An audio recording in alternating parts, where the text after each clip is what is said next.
Salut à tous, c'est Loïc Geoffrey de Vinstache, et aujourd'hui, on se met à la trappe. Elle fait la go, qui connaît pas Charbon. Est-ce que je viens de faire péter toute la monétisation de ma vidéo juste pour cette blague? Oui. Est-ce que je le regrette?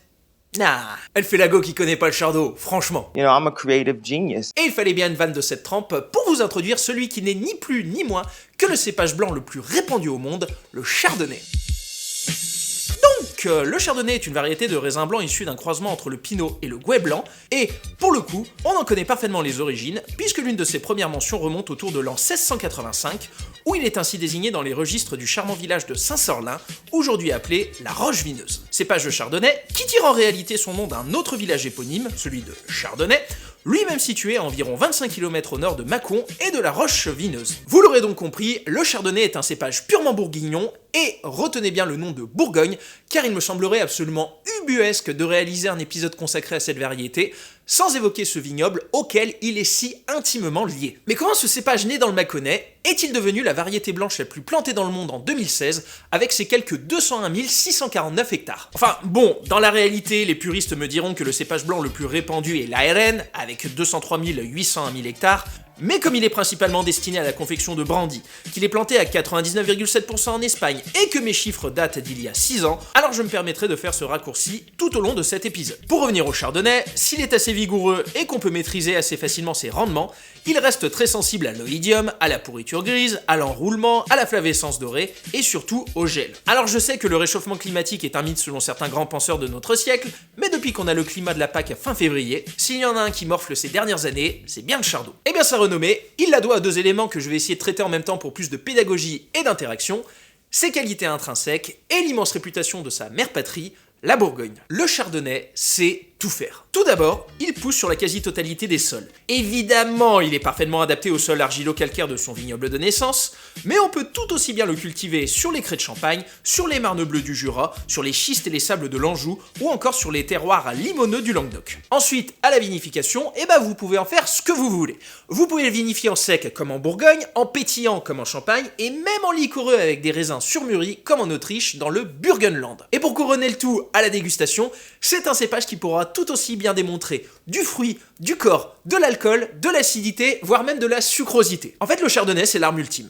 Si c'était un basketteur, ce serait LeBron James. Mais comme je sais que vous êtes de grands amoureux de la balle orange, vous pourriez me lancer dans un débat stérile où vous me tenseriez en m'expliquant que s'il y a LeBron, il y a aussi Michael, Karim ou même encore Kevin. Et que des cépages blancs avec ce côté caméléon, il en existe bien d'autres. Je pense notamment à l'ultra sous-côté chenin, auquel j'ai déjà consacré un épisode et que l'on peut vinifier en sec, en crément de Loire ou même en liquoreux comme dans les célébrissimes appellations Bonzo et Quart de Chaume. Oui, mais la Loire n'a ni Chablis, ni Montrachet, ni Meursault. Et ça, ça change forcément la donne. Je ne vais pas rentrer plus en détail sur l'histoire de la Bourgogne et de ses très grands crus, puisque je compte vous réaliser un jour, enfin si cette chaîne survit. Vous ai-je dit qu'en lien avec cette vidéo, je viens de sortir une cépage sorcier boîte sur Vinstache la boutique, qui me permettra, je l'espère, de faire perdurer cette belle aventure? Un épisode intitulé Pourquoi les grands crus de Bourgogne sont-ils en train de péter les plombs? Mais pour faire court, si la Bourgogne a réussi à imposer le chardonnay au reste du monde, c'est notamment grâce à l'immense réputation de ses grands crus, et grâce à l'impressionnant spectre aromatique que développe son cépage iconique. Alors, je vais devoir prendre des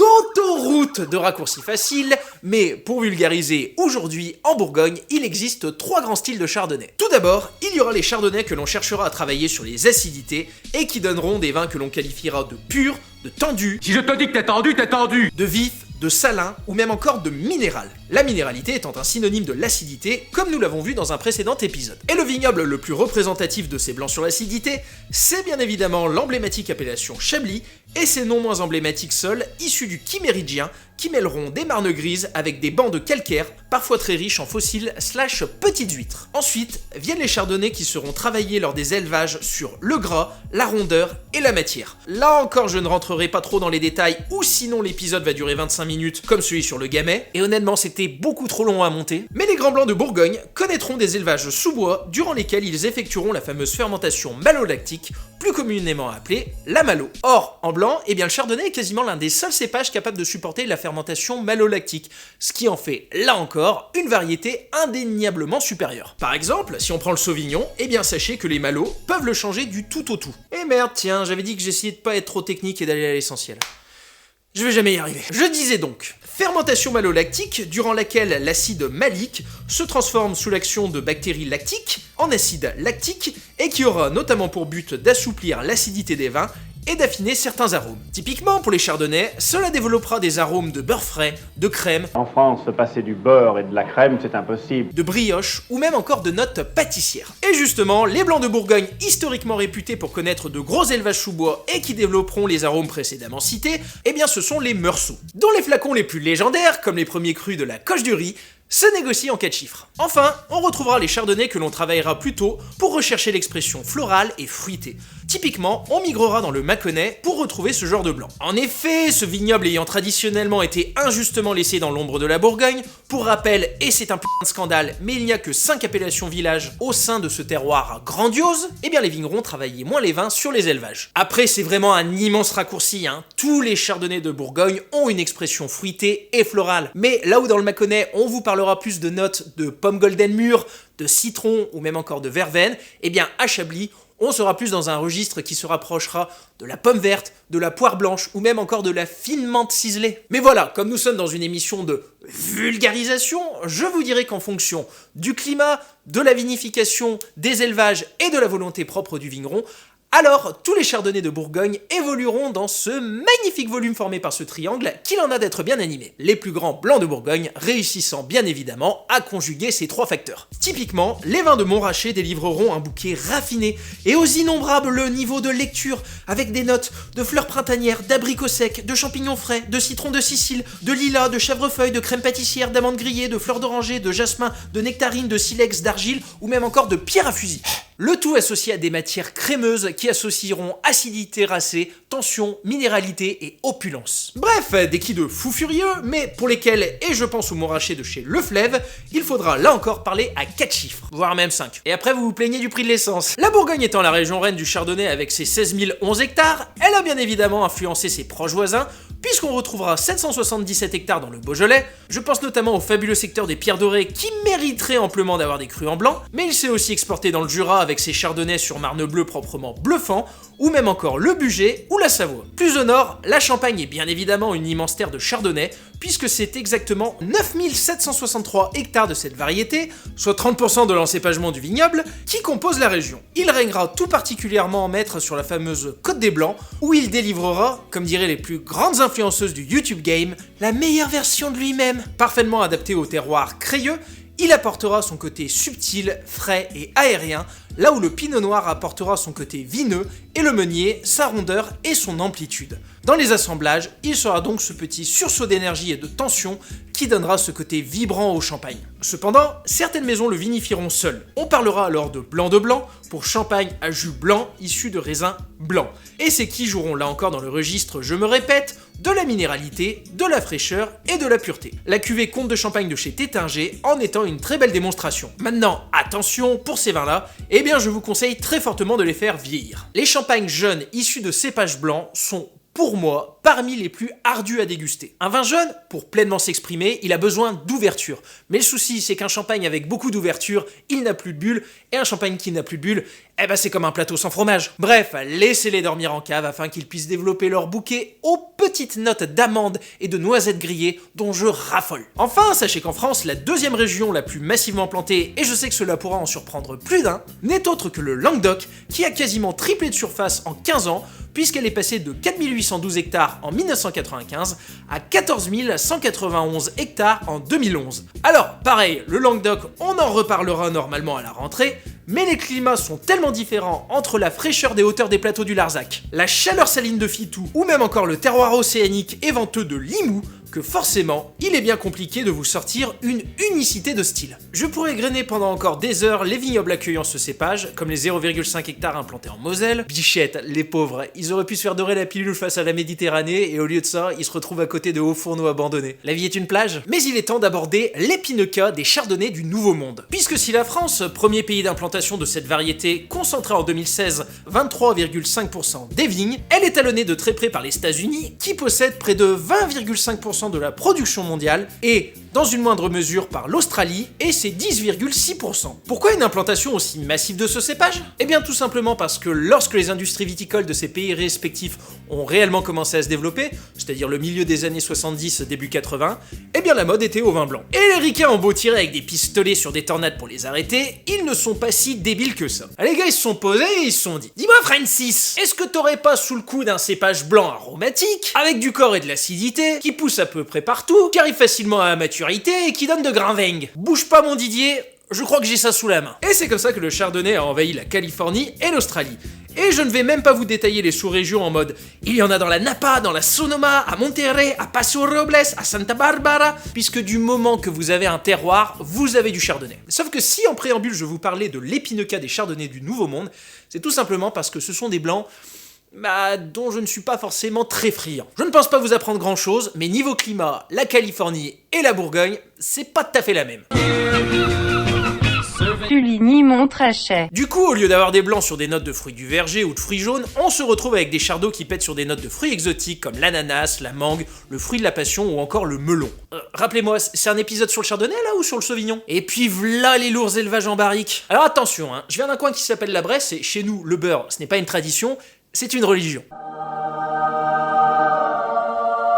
On a même eu une AOP beurre de Bresse il y a peu. Mais là, les vins de cette région sont tellement boisés que c'est plus la demi-plaquette de beurre que tu mets dans ta sauce pour les escargots. Non, là c'est le pot de 5 litres frit dans du beurre de cacahuète. Alors oui, aujourd'hui, nombre de producteurs essayent de se défaire de ce style assez caricatural que je viens de vous décrire et qui faisait surtout office au milieu des années 2000. Mais par rapport à mon éducation du vin faite en grande partie avec le Mâconnais, eh bien ce n'est pas ce que j'attends des blancs issus de cette variété. Et puis pour finir sur ce douloureux dossier, pour moi, ce cépage a surtout été victime de ce que j'appelle l'effet Seven Nation Army. Donc, Seven Nation Army est une chanson du groupe de rock américain de Detroit, The White Stripes, sortie en 2003. Banger que j'ai découvert un soir d'été où, alors âgé de 15 ans et désirant voir un peu de fesses à une heure tardive où M6 diffusait encore des clips olé olé, je tombais sur une soirée rock indé quand soudain... Bon alors normalement ces scènes notes, vous les connaissez, mais à l'époque où je découvris ce titre, il était littéralement inconnu du grand public. Jeune Vinstache, par le bruit alléché, se rendit alors chez son disquaire préféré et s'offrit de ses maigres deniers l'album Elephant qu'il ponça jusqu'à la moelle. Seven Nation Army, c'était confidentiel, c'était un truc d'initié, c'était cool. Et puis maudite Belgique. Oui, parce que grâce ou à cause, choisis ton camp, d'un groupe de supporters du FC Bruges, ce qui ne devait être qu'une pépite d'audiophile est devenu un hymne à la beaufrie décomplexée. Ce putain de polololo, on l'a entendu dans tous les putains de stades d'Europe, à l'Euro, à la Coupe du Monde de Russie, en NBA, en NFL, en NCAA et même jusqu'à Roland Garros.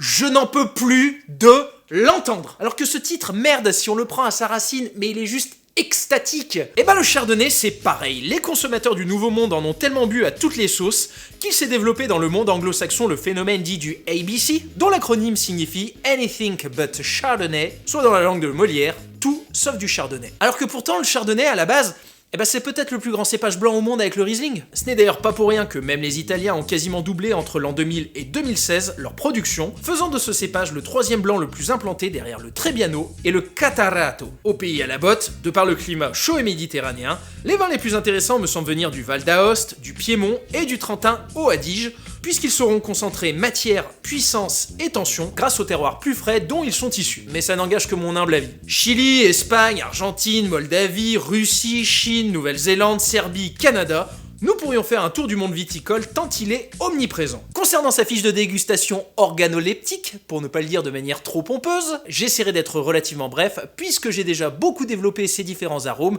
lorsque j'évoquais les différents styles de chardonnay de Bourgogne ainsi que de ceux du Nouveau Monde. C'est donc un cépage qui alliera fruité, corps, alcool et acidité, même s'il n'est pas aussi tendu que certaines variétés comme le Riesling ou le Chenin. Certains pourraient parfois lui reprocher un style un peu trop sur la rondeur et le côté pâteau, mais à mon humble sens, c'est plus lié à la surabondance de la barrique. À la dégustation, le chardonnay pourra jouer dans de très nombreux registres, allant des fleurs aux fruits blancs frais, tout en passant par les agrumes et les fruits tropicaux pour les climats solaires. Il développera aussi toute une gamme de notes liées à l'acidité et à la minéralité, comme la pierre à fusil, le silex, l'argile ou le côté salin. Les élevages en barrique pourront lui apporter des notes de vanille bourbon, de caramel au beurre salé ou encore de crème brûlée, tandis que la fermentation malolactique développera des notes de beurre frais, de crème fermière, de brioche ou même encore de touches pâtissières. En vieillissant, il pourra développer de grandiloquentes notes de noisettes et d'amandes grillées, de champignons blancs, de cire d'abeille, de fleurs séchées. En clair, ces niveaux de lecture sont juste prodigieux avec le temps. En conclusion, le chardonnay, ou tout un tas de très nombreux synonymes,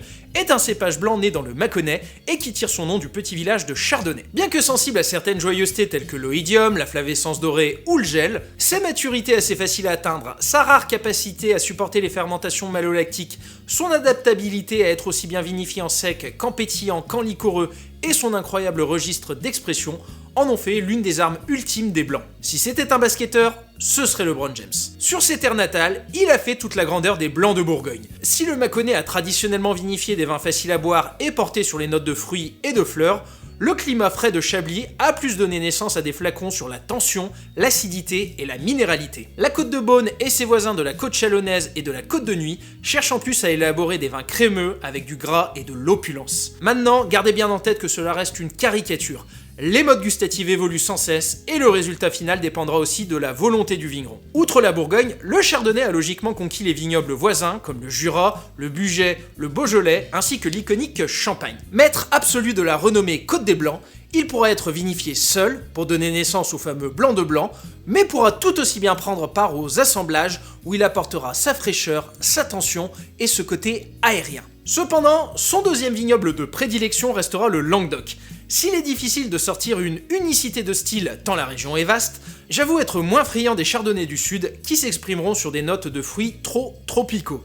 Et quand c'est trop, j'en profite donc pour faire la passerelle sur les chardonnays du Nouveau Monde qui ont pris leur envol au milieu des années 80. Surreprésentés aux États-Unis, notamment en Californie ainsi qu'en Australie, là encore, ils ne sont pas, de par mon éducation, ce que j'attends d'un chardonnay. Présent à peu près partout dans le monde, il a connu une baisse d'intérêt dans le monde anglo-saxon ces dernières années, le fameux ABC comme je vous l'ai expliqué plus tôt. Et c'est bien dommage, car, et je m'excuse pour le phrasé pompeux de sommelier, mais rares sont les cépages si sublimes que celui-ci. En gros, si je devais résumer, je vous dirais que le chardonnay, c'est comme le missionnaire. On s'initie tous par ça parce que il faut bien commencer par quelque chose. Puis, à force d'en consommer, on décide un jour de sortir des sentiers battus et d'aller faire tout un tas de folies de notre corps avec des acrobaties à base de brouettes et d'hélicoptères. Et puis un jour, on y revient forcément parce que, bordel, quand c'est bien fait, c'est proprement magique et on se dit qu'on n'a rien inventé de mieux depuis le début de l'histoire de l'humanité. Voilà, prochain épisode, je vous explique pourquoi le pinot noir c'est comme la soda. Merci à vous d'avoir regardé cet épisode, j'espère qu'il vous a plu. Si c'était le cas, vous commencez à connaître les bails, like, commente, partage, abonne-toi. Et surtout, si vous voulez soutenir mon travail, n'hésitez pas à aller faire un tour sur Vinstache la boutique. Je viens de mettre en ligne la nouvelle cépage sorcier boîte